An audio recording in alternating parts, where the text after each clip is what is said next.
இலக்கியா சீரியலில் நாளைக்கே வரப்போகிற எபிசோடில் என்னென்ன மாதிரியான அட்டகாசமான விஷயங்கள்லாம் நடக்க போகுது அப்படின்றத பற்றி தான் நாம் இந்த வீடியோவில் பார்க்க போகிறோம். இலக்கியாவை பிடிக்கும் அப்படின்னு சொன்னீங்கன்னா மறக்காமல் லைக் பண்ணுங்கள். அஞ்சலியை பிடிக்காதுன்னு சொன்னீங்க அப்படின்னா மறக்காமல் கமெண்ட் பாக்ஸில் தெரிவிங்க.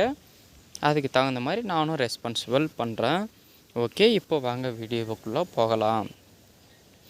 இலக்கியா பார்த்தீங்க அப்படின்னா எந்த அளவுக்கு நல்லவளோ அந்த அளவுக்கு அஞ்சலி ரொம்பவும் மோசமானவன்தாங்க சொல்லணும். எதனாலன்னு பார்த்தீங்கன்னா, அவள் எவ்வளவோ இந்த குடும்பத்தை பிரிக்கணும்னு சொல்லிட்டு பயங்கரமான திட்டங்கள்லாம் தீட்டிட்டு போயிட்டுருக்கா. இதை ஒன்று கூட இவள் அஞ்சலி கிட்டேருந்து இந்த குடும்பத்தை காப்பாற்றுறதே ஒரே வேலையாக லட்சியமாக இருக்காங்க நம்ம இலக்கியா. எதனாலன்னு பார்த்தீங்கன்னா, நம்ம குடும்பத்தில் இருக்கணும் அத்தனை பேருமே நல்லா இருக்கணும்னு நினச்சி பார்க்குறவங்க தான் நம்ம இலக்கியா. அவங்களுக்கு தாங்க ஆண்டவன் சோதனை மேலே சோதனையும் கொடுத்துட்ருக்கான். எவ்வளோ தான் சோதனை வந்தாலும் அத்தனையும் பொறுமையாக தாங்கிட்டு போகிறவங்க தான் நம்ம இலக்கியாவும் கௌதமும். சரி, ஓகே, வாங்க வீடியோக்குள்ளே போகலாம்.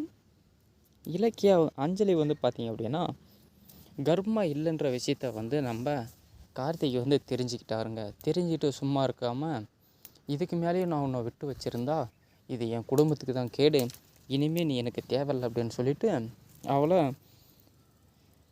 தரன்னு இழுத்துட்டு போயிட்டு காரில் ஏற்றி வீட்டுக்கு கூப்பிட்டு போகிறாங்க.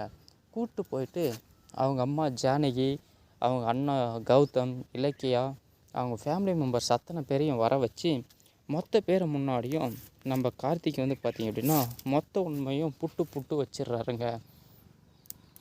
இதை கேட்கும் பொழுது நம்ம கார்த்திகுடைய அம்மாவுக்கு தாங்க பயங்கர ஷாக்.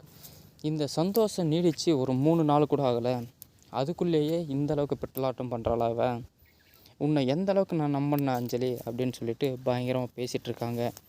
இதுக்கு மேலேயும் நீ இந்த வீட்டில் இருக்காத அப்படின்னு சொல்லிட்டு நம்ம ஜானகி எடுத்து பொல்லாருன்னு கன்னத்திலே 4 அறை விட்டுறாங்க.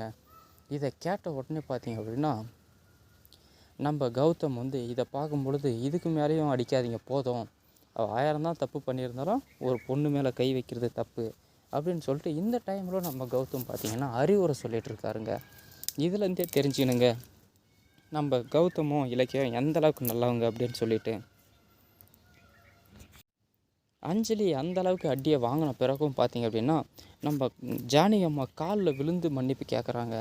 இதுக்கு மேலே இந்த தப்பை நான் பண்ண மாட்டேன், என்னை இந்த ஒரு தடவை மன்னிச்சு விட்டுருங்க அப்படின்னு சொல்லிட்டு அத்தனை பேர் காலும் கையில் உளுந்து கெஞ்சி பார்க்குறாங்க. இதுக்கு மேலே நீ என்ன கெஞ்சினாலும் சரி, காலிலே உளுந்து கிடந்தாலும் சரி, இதுக்கு மேலே ஒன்று இந்த வீட்டில் சேர்த்துக்க மாட்டோன்னு சொல்லிடுறாங்க.